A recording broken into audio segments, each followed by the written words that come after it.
അപ്പൊ കരയണ കണ്ടിരുന്നു. അതെ അതെ, ഇത്രയും നല്ല പെർഫോമൻസ് ആയിരുന്നു. എല്ലാവരുടെയും കണ്ണ് നനയും കാണുമ്പോൾ. നമ്മുടെ ഓഡിയൻസ് കൂടെ ചിരിക്കുക, കൈയിടിക്കുക, വിസിലിടിക്കുക, കരയുക എന്നൊക്കെ പറഞ്ഞത് കാണുമ്പോൾ നമുക്കൊരു സന്തോഷം, അതൊരു പ്രൗഡാണ്.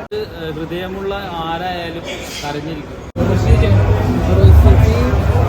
വളരെ കാലത്തിന് ശേഷം റോസിച്ചിയുടെ ഒരു വലിയൊരു റോള് കാണാൻ പറ്റി.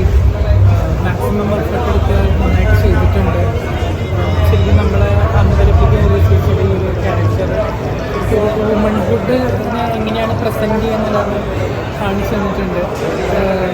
വരുന്ന മാർച്ച് 8 നമുക്കറിയാം അന്താരാഷ്ട്ര വനിതാ ദിനമാണ്. അതിനോടനുബന്ധിച്ച് ഇങ്ങനൊരു സ്ത്രീ കേന്ദ്രീകൃത അല്ലെങ്കിൽ ഒരു സ്ത്രീയുടെ അല്ലെങ്കിൽ ഒരു അമ്മയുടെ കഥ പറയുന്ന ഒരു സിനിമ വരുന്നത് തന്നെ ഒരു സന്തോഷം, ഭയങ്കര സന്തോഷമായിരുന്നു. നല്ല സിനിമയാണ്.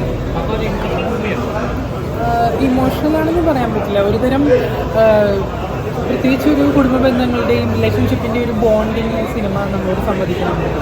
അത്രത്തോളം കുടുംബങ്ങളിൽക്കുള്ളിലെ സഹോദരങ്ങൾ തമ്മിലുള്ള ബന്ധം, അമ്മ നമുക്ക് എത്രത്തോളം വേണ്ടപ്പെട്ട ഒരാളാണ് അമ്മ എന്നുള്ളത് കൃത്യമായിട്ട് സിനിമ വരച്ച് കാണിക്കുന്നത്. ഇമോഷണലി നന്നായിട്ട് ടച്ച് ചെയ്യുന്ന ഒരു പടമാണ്. ചേച്ചിയുടെ മെയിനായിട്ട് ആദ്യ അവസാനം ഫിറോമിനാണ് വന്നിട്ട് പടം എല്ലാവർക്കും കണക്ട് ആവുന്നതാണ്. Number actually thank you support. അയ്യോ തീർച്ചയായിട്ടും, കാരണം അത് പറയാതിരിക്കാൻ പറ്റില്ല. ചേച്ചി ചില ഏരിയയിലൊക്കെ കൊടുത്തിരിക്കുന്ന ചില ഇമോഷൻസ് ഉണ്ട്, ആ സങ്കടവും ഇതൊക്കെ കൂടെ കണ്ടെയ്ൻ ചെയ്തിട്ട് അവരത്രയും വർഷം സഫർ. ശരിക്കും പറഞ്ഞു കഴിഞ്ഞാൽ ഒരു സ്ത്രീയുടെ ജീവിതം ഒരു 13 വയസ്സ് മുതൽ അവർക്ക് വേണ്ടിയല്ല, മറ്റുള്ളവർക്ക് വേണ്ടി ജീവിക്കുകയാണ്. അവരുടെ ഉള്ളിൽ അവരുടേതായ ആഗ്രഹങ്ങളൊന്നും ഒരു കാലത്തും ഒരു പുറത്ത് കാണിക്കുന്നില്ല. ഇതൊക്കെ ആയിരിക്കാം പിന്നീട് നമ്മൾ കാണുന്ന ആളുകളിലേക്ക് അവർ എത്തിച്ചിട്ടുണ്ടാകും. അപ്പോൾ അത് ചേച്ചി ഗംഭീരമാക്കേണ്ടതല്ല, അതിഗംഭീരമാക്കിയിട്ടുണ്ട് കാണിക്കുന്നത്. ചേച്ചിയുടെ പെർഫോമൻസ്, ചേച്ചിയുടെ പെർഫോമൻസ് സൂപ്പർ. അത് പ്രത്യേകിച്ച് പറയണ്ട. പക്ഷേ ഈ സിനിമയിൽ എല്ലാ തരത്തിലുള്ള ഇമോഷൻസും കടന്നു പോയിക്കൊണ്ടിരിക്കുന്ന ഒരു സിനിമയാണ്. അപ്പോൾ നമുക്കത് ഭയങ്കരമായിട്ട് എൻജോയ് ചെയ്യാൻ പറ്റും. അല്ലെങ്കിൽ നമ്മൾ ചിലതിൽ തമാശയായിരിക്കും, ചിലതിൽ ഇമോഷണലായിരിക്കും. ഇതിലെല്ലാം ഉണ്ട്, ബോൾഡായിട്ടും പിന്നെ എന്താ പറയുക ഒരു കുസൃതിയും എല്ലാം. അപ്പം നമുക്ക് അതിൻ്റെ ഒരു കൗതുകം സിനിമ കണ്ടുകൊണ്ടിരിക്കുമ്പോൾ ഉണ്ട്. ഒരു ക്യാരക്ടറിന് ഒരു മൈനർ കാര്യങ്ങൾക്ക് എന്ത് വ്യത്യസ്തമായിട്ട് ചെയ്യാമെന്ന് ആഗ്രഹിക്കുന്നു അല്ലെങ്കിൽ ആലോചിക്കുന്നു എന്നൊക്കെ തോന്നുന്നുണ്ട് നമുക്ക് പല സ്ഥലത്തിലാണ്.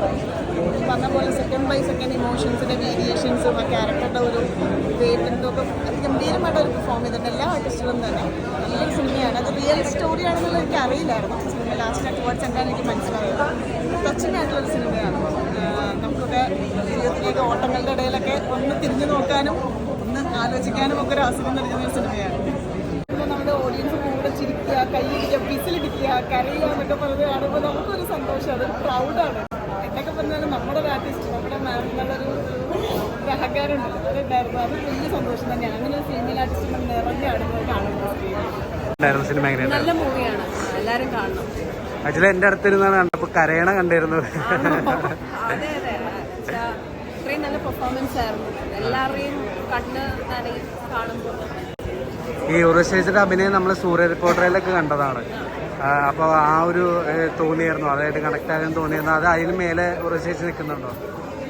നമ്മളെന്ന് പറയുമ്പോൾ നമ്മൾ സൂര്യ റിപ്പോർട്ടർ മാത്രമല്ല, നമ്മൾ കുഞ്ഞിലോട്ടെ കാണുന്നതല്ലേ കൃഷ്ണനെ. അപ്പം ഷീ ഹാസ് നെവർ ഡിസപ്പോയിൻറ്റഡ്.